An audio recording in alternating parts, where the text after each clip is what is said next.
What's up, y'all? It's Larry from RRR Feeders again.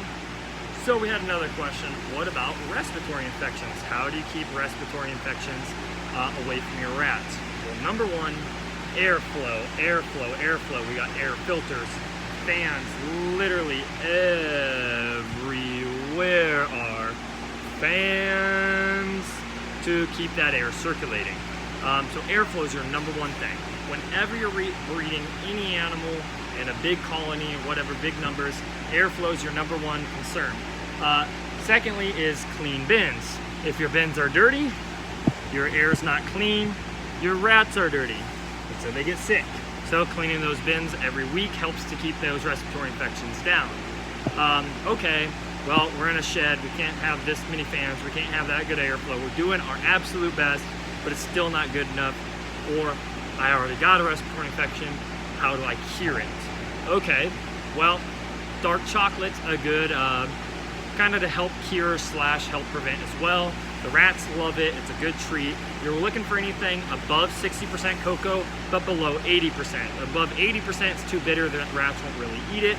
The chemical in chocolate, which I'm blanking on the name of it, actually works as an anti-inflammatory, helps open up all the airways too to help them breathe better, and is a kind of a natural anti-inflammatory to help with that actual infection.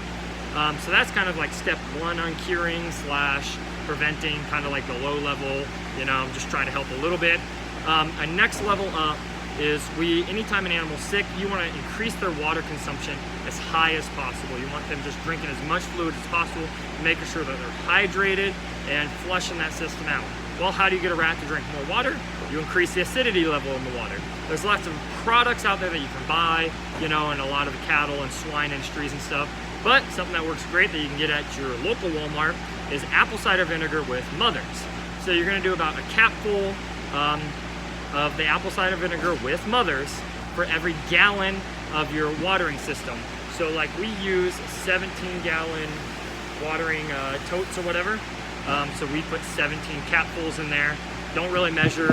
We just kind of like bloop, a little bit in there. Looks good. Doesn't have to be perfect. Problem with this is if you're using the watering line system or whatever with the nipples, each nipple has an O-ring inside of it, and that higher acidity level is going to degrade that O-ring like super fast. So if you have water bottles and you don't have quite as many rats, then throw some water bottles and just use those for a couple of weeks while the rats are sick. Then you don't have to worry about replacing your O-rings.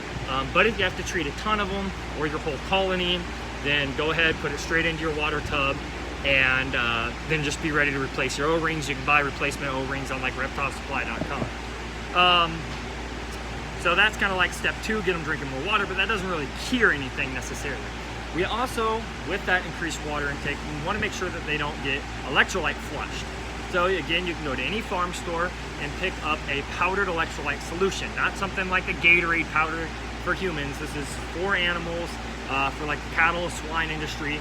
You can buy packets or you can buy like a big tub of it and it'll have the mix ratios right on it, and just throw that straight into the watering container.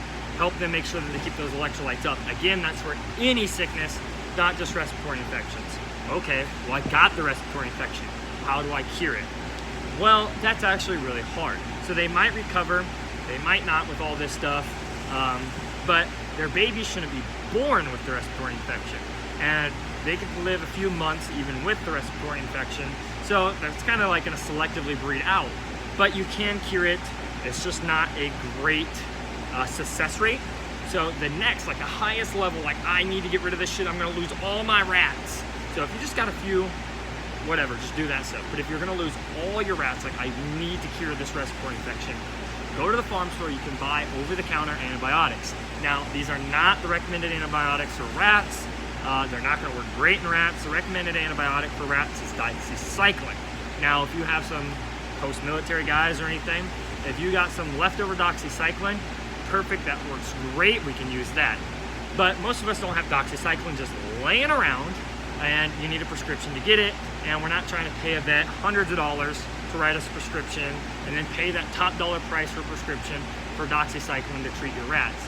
So you can go pick up, I think it's like libamexin, from, it's for cattle and swine again. It's an injectable antibiotic, but how we're gonna use it is we're gonna take that injectable antibiotic, we're gonna take some dark chocolate, you're gonna go to your stove, and you're gonna melt down that dark chocolate in a pan on your stove. Get like 3-4 bags of the dark chocolate, whatever your pan can hold. We use a decent size, saucepan or whatever, not the little tiny one, but not the giant ass one you'd kick your spaghetti in. Melt down all that chocolate, just take a pair of pliers and rip the top off that bottle and just dump the whole bottle in there. You're looking for the medium-sized bottle, not the little tiny one, but not the big one like I just showed you on the ivermectin. About the medium-sized one if you're just trying to do one, setup of it. Then set up all your wax paper on your counter, and you're gonna make chocolate like globs or whatnot, and then you're gonna go feed that to your rats. So then they got a antibiotic infused chocolate, and that's how we treat them with their antibiotics. Again, that's like the absolutely need to get rid of it, and your success rate is still probably going to be under 50%. Everything else is kind of the lower level / preventative measures / just trying to get rid of a little bit of a respiratory infection problem. Hope that all helps. If you guys have any other questions, just post a comment. I'll try to make a video for you. And in the meantime, go check us out, RRRfeeders.com.